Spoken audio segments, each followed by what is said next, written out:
नमस्कार. योगभास्कर ॲस्ट्रो या ज्योतिषविषयक चॅनलमध्ये आपले सर्वांचे स्वागत आहे. आज चर्चा आहे ती ज्या राशींसाठी सन 2024 मध्ये गुरु अनुकूल आहे आणि त्यांना विवाह योग जुळून येण्याचे प्रबळ असे संकेत दिसून येत आहे, त्या राशींच्या संदर्भात. दिनांक 1 मे 2024 रोजी देवगुरु बृहस्पती मेष राशी सोडून दैत्यगुरूंची सर्वसाधारण वृषभ या राशीमध्ये प्रवेश करते झाले. ज्योतिषशास्त्रामध्ये देवगुरु बृहस्पतींना सर्व धार्मिक कार्यांचा ग्रह मानलेले आहे आणि म्हणूनच गुरुचे गोचरीचे भ्रमण हे ज्योतिषशास्त्रामध्ये अत्यंत महत्त्वाचे मानलेले आहे.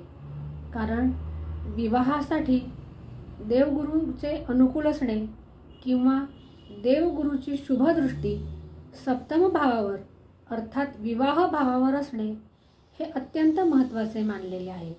अशा स्थितीमध्ये विवाह जुळून येऊ शकतात आणि म्हणूनच ज्यांना यावर्षी देवगुरूची हे बळ प्राप्त आहे अशा 6 राशींची आज येथे आपण चर्चा करणार आहोत. सर्वप्रथम वृषभ या राशीसाठी देवगुरु बृहस्पती कोणती स्थिती निर्माण करत आहे हे पाहूया. वृषभ राशीच्या जातकांसाठी गोचरीचे गुरुचे भ्रमण हे त्यांच्याच राशीवरून होत आहे आणि त्याची 7वी दृष्टी ही सप्तम भावावर पडत आहे आणि म्हणूनच वृषभ राशीच्या जातकांसाठी विवाह जुळून येण्यासाठी ही स्थिती अनुकूल अशी बनलेली आहे. जे विवाहासाठी प्रयत्नशील आहे अशांना या कालखंडामध्ये निश्चित यश मिळू शकते. त्यांनी याचा जरूर लाभ घ्यावा. आजची दुसरी जी राशी आहे ती म्हणजे कर्क राशी. कर्क राशीला सध्या अष्टमस्थ शनी सुरू आहे, म्हणजेच कर्क राशीला सध्या ढय्या सुरू आहे. काही ना काही त्रासातूनच कर्क राशीचे सध्या मार्गक्रमण सुरू आहे आणि अशा स्थितीमध्ये लाभभावातून गोचरीने गुरुचे होणारे भ्रमण हे कर्क राशीच्या जातकांसाठी लाभप्रद स्थिती निर्माण करणारे आहे. गुरुची 9वी दृष्टी ही सप्तम भावावर अर्थात विवाह भावावर पडत आहे आणि म्हणूनच कर्क राशीच्या जातकांसाठी ही स्थिती विवाह जुळून येण्यासाठी अनुकूल अशी बनलेली आहे. म्हणूनच कर्क राशीच्या जातकांनी या कालखंडामध्ये विवाहासाठी जरूर प्रयत्न करावेत. आजची तिसरी जी राशी आहे ती म्हणजे कन्या राशी. कन्या राशीला देवगुरु बृहस्पती हे चतुर्थेश आणि सप्तमेश बनून भाग्यभावामध्ये गोचरीने आपले भ्रमण करीत आहे.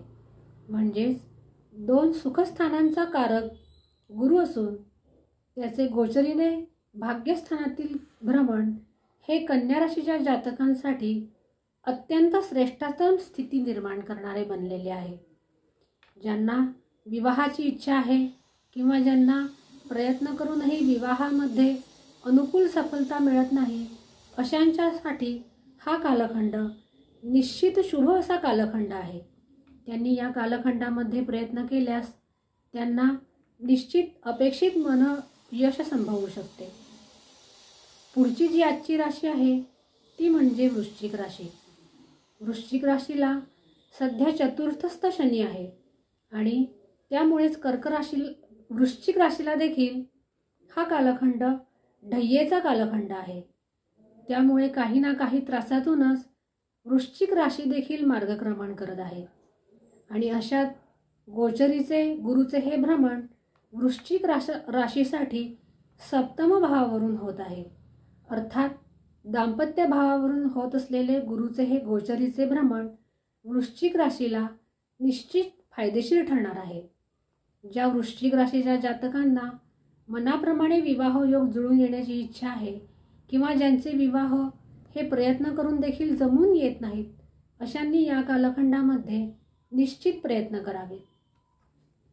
आजची पुढची जी राशी आहे ती म्हणजे मकर राशी.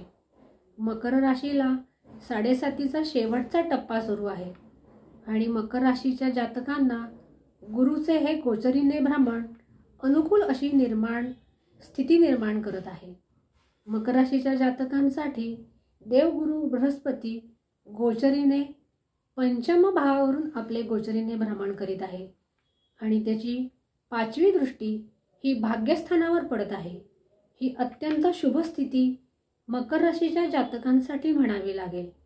भाग्यभावातील गोचरीची गुरुची दृष्टी ही विवाह जुळून येण्यासाठी पूरक अशीच म्हणावी लागेल आणि म्हणूनच मकर राशीच्या जातकांनी देखील या कालखंडामध्ये विवाहासाठी प्रयत्न करण्यास काहीच हरकत नाही।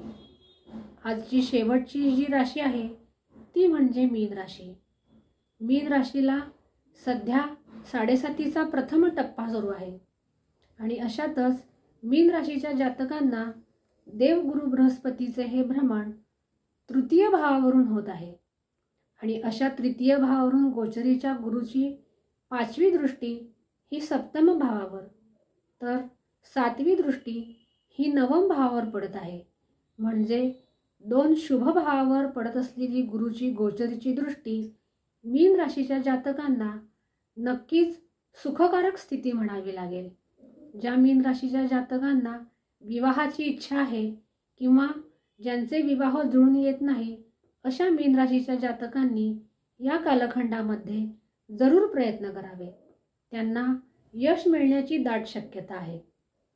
अशा प्रकारे आज आपण गोचरीने ज्या राशींना गुरुबल अनुकूल आहे आणि विवाहाचे प्रबळ योग जुळून येत आहेत अशा 6 राशींची आपण माहिती करून घेतली।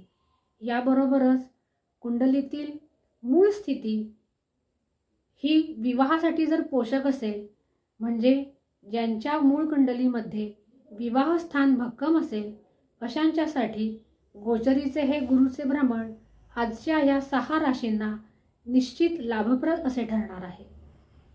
आज आपण येथेच थांबूया। पुन्हा भेटूया एका नवीन ज्योतिष्य विषयाच्या समाधानासह। तोपर्यंत नमस्कार।